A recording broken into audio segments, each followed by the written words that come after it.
कमळ सोडून द्या, ते मनातून काढून टाका. इथे कोण उमेदवार अजून त्याचा पत्ताच नाहीये.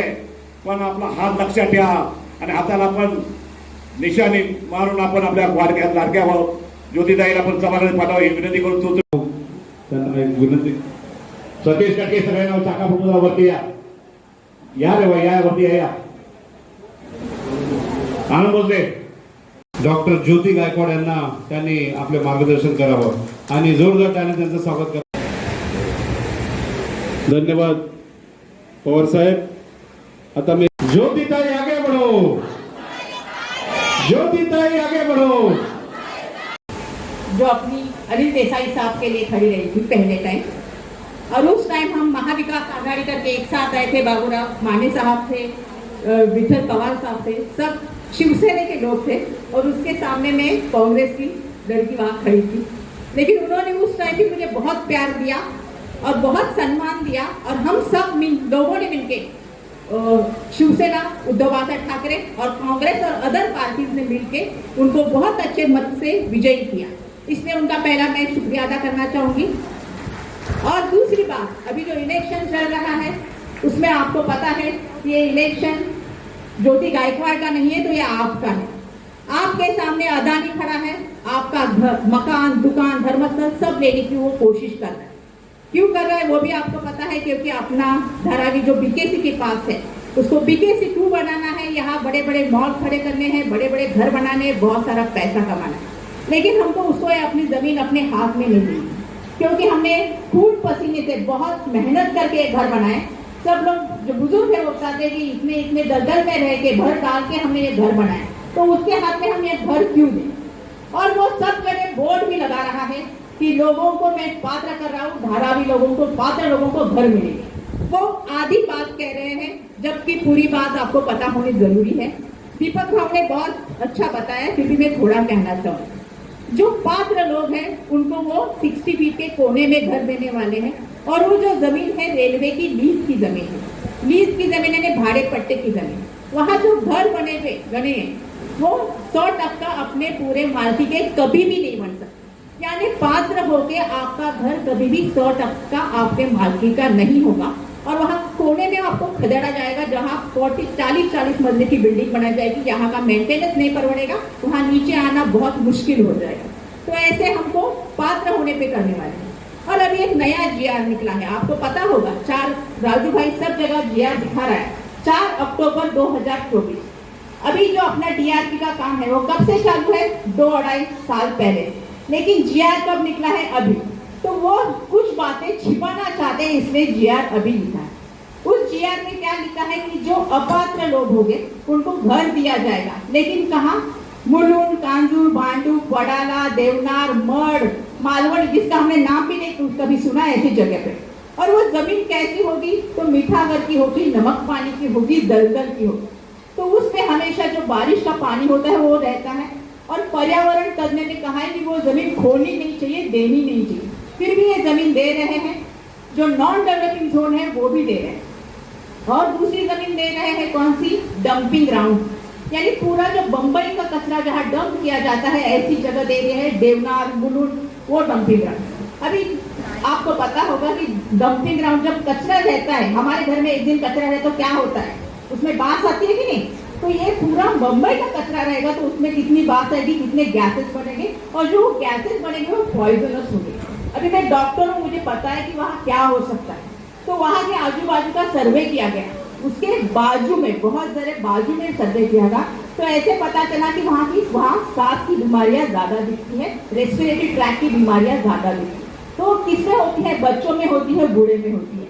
दमा, टीबी, निमोनिया, कैंसर तक की बीमारियाँ होती है. तो ये लोग हमको उस जमीन में, अभी भी देवनार का डंपिंग ग्राउंड चालू है, वहाँ की आधी जमीन निकाल के, आधा डंपिंग ग्राउंड निकाल के वहाँ हमको जमीन देने वाले हैं. तो ऐसे जगह पे हमको जाना है क्या?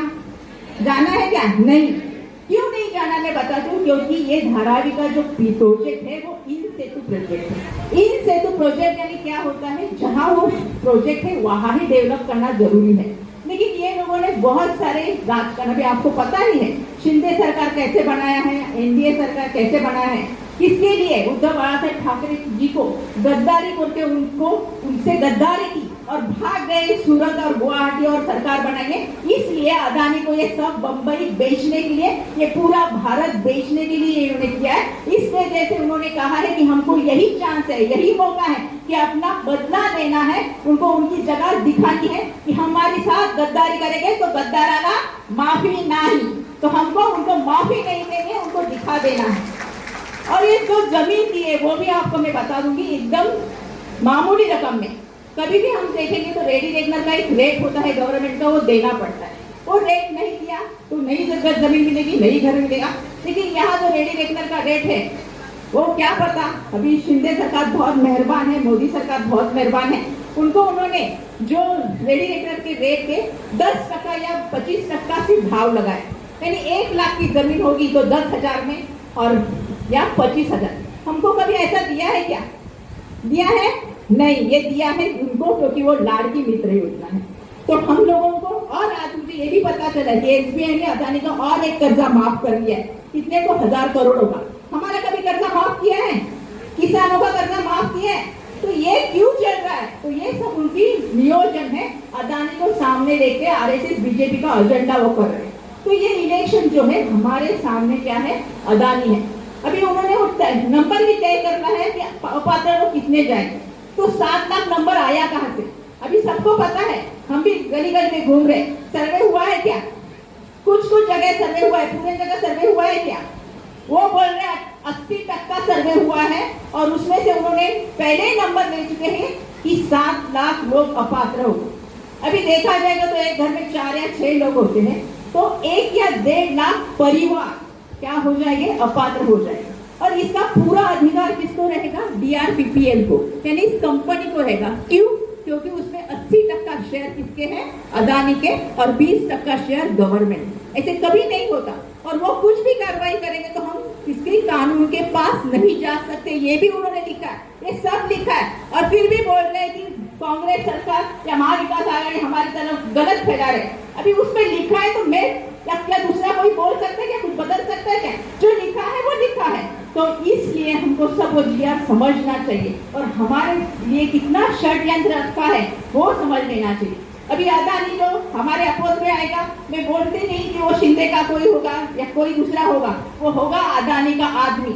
तो अदानी का आदमी क्या करेगा? अदानी श्रीमंत है, अमीर है, उसके पास बहुत सारा पैसा है। अपने पास पैसा है क्या? नहीं है। हम गरीब लोग हैं, हमारे पास पैसा नहीं, लेकिन हमारे पास क्या है? एक ताकत है, एक ही की ताकत है, एकता की ताकत है। मैं एक कहानी बनानी चाहूंगी। एक पेड़ था, उस पेड़ पे घोंसले थे बहुत सारे, वहाँ चिड़िया रहती थी, उनके छोटे छोटे अंडे उसमें थे। एक बड़ा विषैला सांप वहाँ आ गया, बड़ा था और विषैला था, वह किसके जैसा? अदानी जैसा। वो उस पेड़ पे चढ़ने लगा, उसको घोंसले लेने थे, उसमें से अंडे लेने थे, लेकिन वो चिड़िया छोटी छोटी थी। वो ऐसे बोली क्या जाने को इतना बड़ा है, इतना विषैला, मैं कुछ नहीं करूंगी। वो सब एक साथ आ गई और उसको उन्होंने क्या किया? नोच डाला और उसको मार डाला। यानी वो छोटी चिड़िया में भी इतनी ताकत है कि वो विषैले सांप को वो नोच सकती है, उसको मार सकती है जब उसके घर पे आता है तब। तो अपने घर पे आया है ये बात, तो आपको इस टाइम सतर्क रहना पड़ेगा और एक साथ आना पड़ेगा। और इसके लिए हम महाविकास आघाड़ी एक साथ है। उद्धव साहब ठाकरे भी हमको सपोर्ट कर रहे हैं, वर्षा ताई हमेशा लड़ती है, दोनों भी लड़ रहे हैं, सब लड़ रहे हैं और सब लड़के हमारी धारावी, अपनी धारावी का डेवलपमेंट देखेंगे। हमको यहाँ ही डेवलप करना है, धारावी में ही हमको घर, दुकान, मकान और धर्मस्थल चाहिए। इसके लिए हम सब एक साथ हैं। इसलिए हमको क्या करना है? राहुल गांधी जी का हाथ और प्रियंका गांधी जी का हाथ, उद्धव बाला ठाकरे जी का हाथ, शरद चंद्र पवार जी का हाथ, वर्षा ताई का हाथ और आप सबका हाथ, क्योंकि आप सब उम्मीदवार हो और आपको ये लड़ाई लड़नी है। और ये लड़ाई 20 तारीख तक अच्छे से लड़नी है।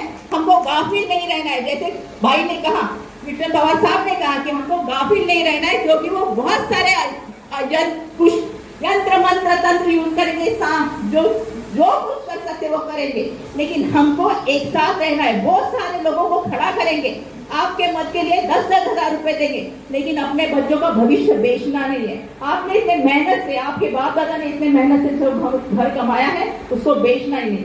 ये धारावी विकास नहीं है, धारावी विनाश प्रोजेक्ट है। तो उसमें आपको फंसना नहीं है और अपने धारावी को बचाना है।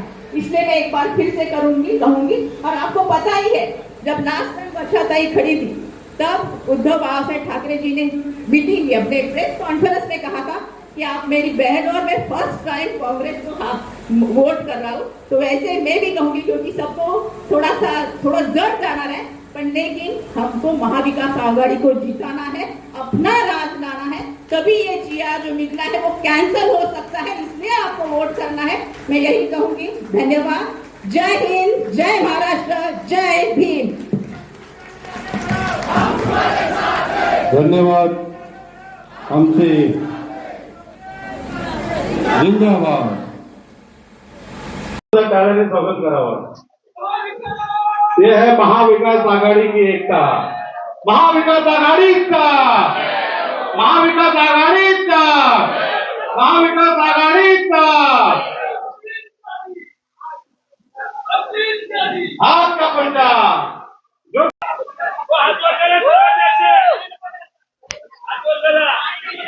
महाविकास आघाडीचा, महाविकास आघाडीचा आपली निशानी हात का पंजा, आपली निशानी हाथ का पंजा, आपली निशानी हाथ का पंजा, सर्वांची निशानी हाथ का पंजा, आईची निशानी हाथ का पंजा, आजाची निशानी हाथ का पंजा।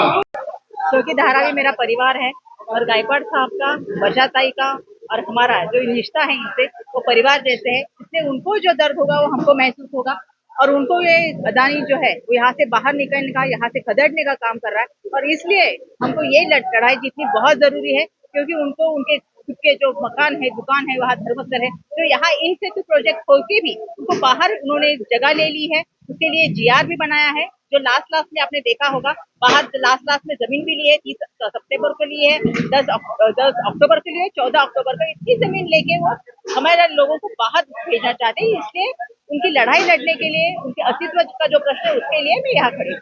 आपने कहा डॉक्टर वगैरह आता है, आपको पता है कि वहाँ कितनी प्रॉब्लम होती है, क्या है?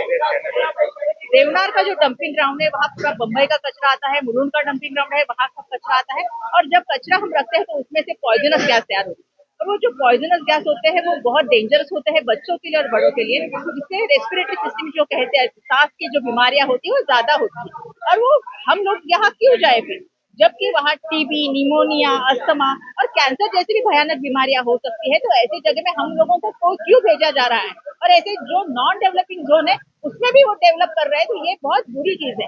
अभी मैं आपको एक बताना चाहूंगी कि माहिम में एक मैनग्रोव की एरिया थी, वहाँ भी वो भर डाल के वो कर रहे थे, लेकिन वहाँ के कोई लोग थे रेसिडेंशियल लोग, उन्होंने उसकी कंप्लेंट की और वो स्टॉप किया गया और उसके जो इक्विपमेंट थे अदानी के वो सीज कर दिए। तो ये भी यहाँ भी यही होगा, यहाँ भी उनको हम खदेड़ देंगे और यहाँ से बाहर निकाल देंगे। नहीं, उनमें बहुत संभ्रम चल रहा है, अभी पता नहीं वो मेरे खिलाफ नहीं डर रहे, धारावी वालों के खिलाफ डर रहे, क्योंकि धारावी का परिवार मेरे साथ है, उनको पता है, इसलिए वो डर रहे। मैम, आपकी उम्मीदवारी पर लोगों का आपको आशीर्वाद मिल रहा है, उस पर आप क्या कहना चाहेंगे? मैं उनके आशीर्वाद को हमेशा सराहना करती हूँ। गायकवाड़ साहब को आशीर्वाद मिला है, वर्षाताई को आशीर्वाद मिला है, और वो आशीर्वाद हमारे साथ हमेशा रहेगा, क्योंकि ये परिवार है। परिवार में हमेशा बड़े बुजुर्ग होते हैं, वो आशीर्वाद देते हैं, और उनको पता है, उनको मेरे पे विश्वास है कि मैं उनके काम जो है जो आने वाले वक्त पे कर सकूंगी, इसलिए मुझे वो आशीर्वाद दे रहे हैं।